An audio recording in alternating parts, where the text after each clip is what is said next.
Mr. President, Heads of State and Government, Mr. Secretary General, distinguished delegates, ladies and gentlemen. Mr. President, on behalf of the government and people of Nigeria, I congratulate you on your well-deserved election as President of the 77th session of this August Assembly. I assure you of the full support and cooperation of the Nigerian delegation during your tenure. I commend your predecessor, His Excellency Abdullah Shahid, for the many remarkable achievements of the General Assembly under his leadership during these challenging times. May I also congratulate the Secretary General, Mr. Antonio Guterres, on his ceaseless and untiring efforts to promote peace, security, and development, very much in line with his exalted role. Mr. President, the first time I could have addressed this August Assembly was in 1984, when I was the military head of state of the Federal Republic of Nigeria. 31 years later, I had the great privilege to personally address the Assembly in 2015 as the democratically elected President of my country. As I approach the end of my second and final four-year term, I am reminded of how much has changed in Nigeria, in Africa, and in the world, and yet how some challenges remain. We are now more severely tested by these enduring and the new global challenges, paramount among which are conflicts increasingly being driven by non-state actors, proliferation of small arms and light weapons, terrorism, violent extremism, malignant use of technology, climate change, irregular migration, and disparities in opportunities for improved standards of living. Despite the challenging international environment, the United Nations has proved that it can be strong when the will of its members is harnessed for positive collective action. The guiding principles of this extraordinary institution is the promotion of peace and security, development, and human rights. Latest in a chain of events challenging these principles is the Ukraine conflict, which has already created strains that are perhaps unprecedented for a generation. Such a conflict will have adverse consequences for us all, hindering our capacity to work together to resolve conflicts elsewhere, especially in Africa, the Middle East, and Asia. Indeed, the ongoing war in Ukraine is making it more difficult to tackle the perennial issues that feature each year in the deliberations of this Assembly, such as nuclear disarmament, the right of the Rohingya refugees to return to their homes in Myanmar, and the Palestinians' legitimate aspirations for statehood and reduction of inequalities within and among the nations. The danger of escalation of the war in Ukraine further justifies Nigeria's resolute calls for a nuclear-free world and a universal arms trade treaty, which are also necessary measures to prevent global human disasters. In this regard, we must find quick means to reach consensus on the nuclear non-proliferation treaty with related commitments by nuclear weapon states. I remain firmly convinced that the challenges that have come so sharply into focus in recent years and months emphasize the call by Nigeria and many other member states for the reform of the Security Council and other United Nations agencies. We need more effective and representative structure to meet today's demands that have since outgrown a system designed for the very different world that prevailed at its foundation in 1945. Change is long overdue. Mr. President, this is the first meeting we are having here in New York without the restrictions that characterized the last 3 years. The coronavirus pandemic ripped across national borders like a toxic whirlwind, leaving in its wake a legacy of pain and loss. Happily, we are also witnessed an incredible level of innovation and creativity from those who devised treatments and vaccines. These laudable achievements were underpinned by partnerships and international cooperation. We have also seen the bravery, care, and endurance of health professionals at every corner of the globe. With coronavirus, we saw very clearly how states tried to meet the challenge of a threat that could not be contained within national borders. The results were mixed, but at its best, cooperation among stakeholders was outstanding. It facilitated solutions that saved countless lives and eased the huge burden of human suffering.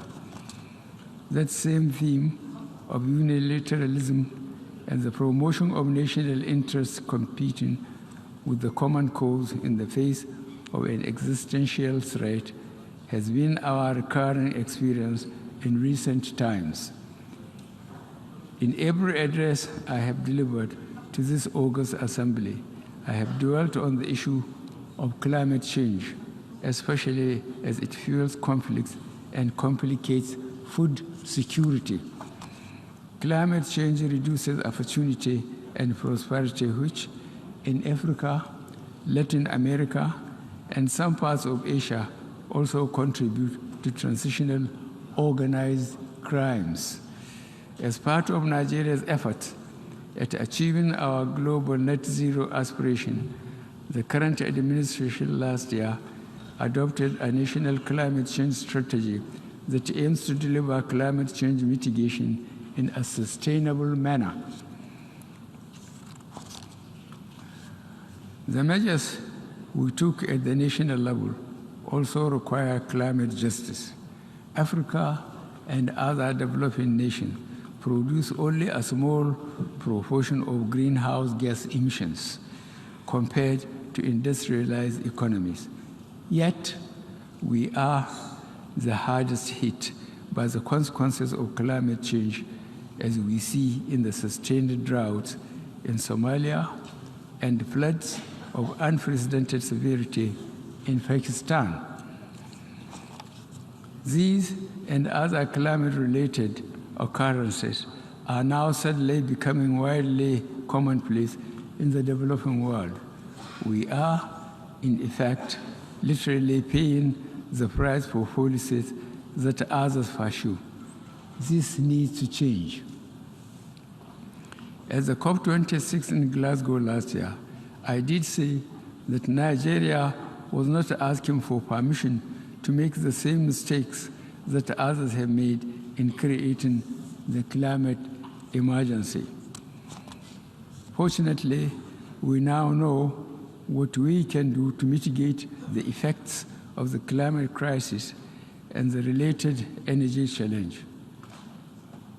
As a first step, we must all commit to releasing the financing and the technology to create a stable and affordable framework for energy transmission. Development financial institutions must prioritize de-risking energy projects to improve access of renewable projects to credit facilities. There should be no countries left behind in this question. Rocketing energy costs worldwide are, in part, the product of conflict and supply disruptions to Europe and the Americas. Yet, we are all paying the price. It is therefore our expectation that this UNGA 77 and the upcoming COP27 will help galvanize the political will required to drive action towards the fulfillment of the various existing climate change initiatives. Another feature of the last decade that has been the growing partnership between states and the increasingly influential non-state actors. There was a time when the most important event at this assembly was a speech by the world's most powerful leaders.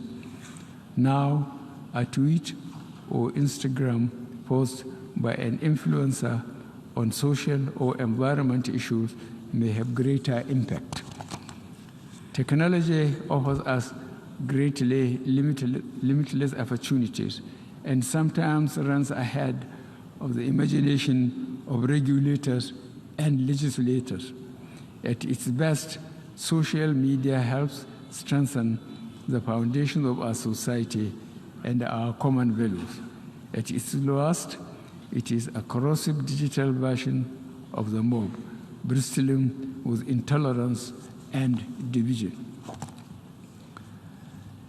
In confronting these challenges, we must also come together to defend freedom of speech while upholding other values that we cherish. We must continue to work for a common standard that balances rights with responsibilities to keep the most vulnerable from harm and help strengthen and enrich communities.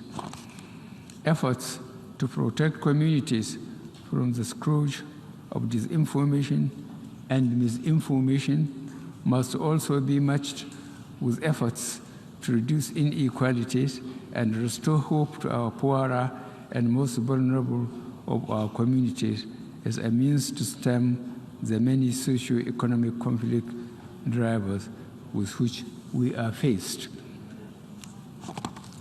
In spite of our efforts, humanitarian crisis will continue to ravage some of our communities.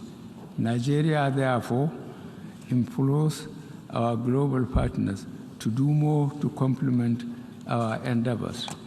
Indeed, the multifaceted challenges facing most developing countries have placed a debilitating chokehold on their fiscal space.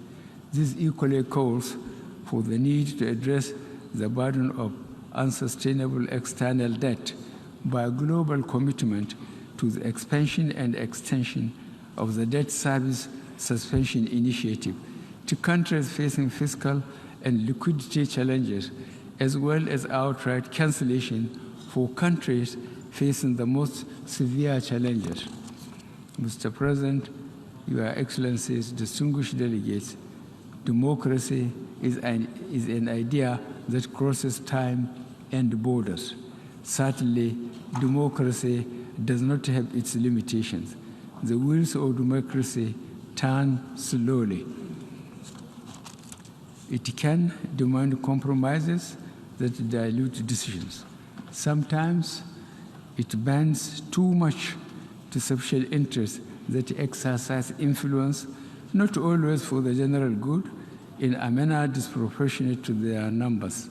But it has been my experience that a democratic culture provides a government with the legitimacy it needs to deliver positive change. In Nigeria, not only have we worked to strengthen our democracy, but we have supported it and promoted the rule of law in our sub-region. In the Gambia, we helped to guarantee the first democratic transition since independence. In Guinea-Bissau, we stood by the democratically elected government when it faced mutiny. And in the Republic of Chad, following the tragic death of its president, the late Idris Deby Itno, in the battlefield, we joined forces with its other neighbors and international partners to stabilize the country and encourage the peaceful transition to democracy, a process which is ongoing. We believe in the sanctity of constitutional term limits, and we have steadfastly adhered to it in Nigeria. We have seen the corrosive impact on values when leaders elsewhere seek to change the rules to stay on power. Indeed, we now are preparing for general elections in Nigeria next February. At the 78th UNGA, there will be a new face at this podium speaking for Nigeria. Ours is a vast country, strengthened by its diversity and its common values of hard work, enduring faith, and a sense of community. We have invested heavily to strengthen our framework for free and fair elections. I thank our partners for all the support that they have provided our elections. As President, I have set the goal that one of the enduring legacies I would like to leave is to entrench a process of free, fair, and transparent, credible election through which Nigerians elect their choice.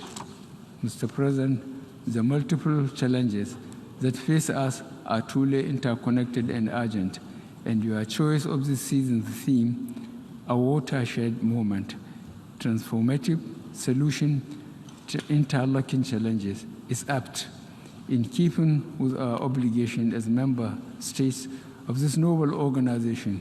We'll almost do our utmost to work with you towards resolving them. In this regard, I reiterate my delegation's full and resolved cooperation. Let me convey my final reflection from this famous podium. We live in extraordinary times with independent challenges but enormous opportunities. The face of change can seem bewildering, with sometimes a palpable and unsettling sense of uncertainty about our future. But if my years in public service have taught me anything, it is that we must keep faith with those values that endure. These include, but not limited to, such values as justice, honor, integrity, ceaseless endeavor, and partnership within and between nations. Our strongest moments have always been when we remain true to the basic principle of tolerance, community, and abiding commitment to peace and goodwill towards all.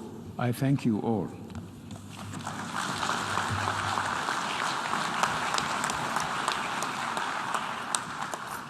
Au nom de l'Assemblée générale, je On tiens à behalf of the remercier Assembly, le I wish président to de la thank the République President fédérale of du the Nigeria Federal pour de Republic son of allocution Nigeria et je for the prie le statement just protocole made, de bien and vouloir I request protocol accompagner to son escort Excellence. His Excellency.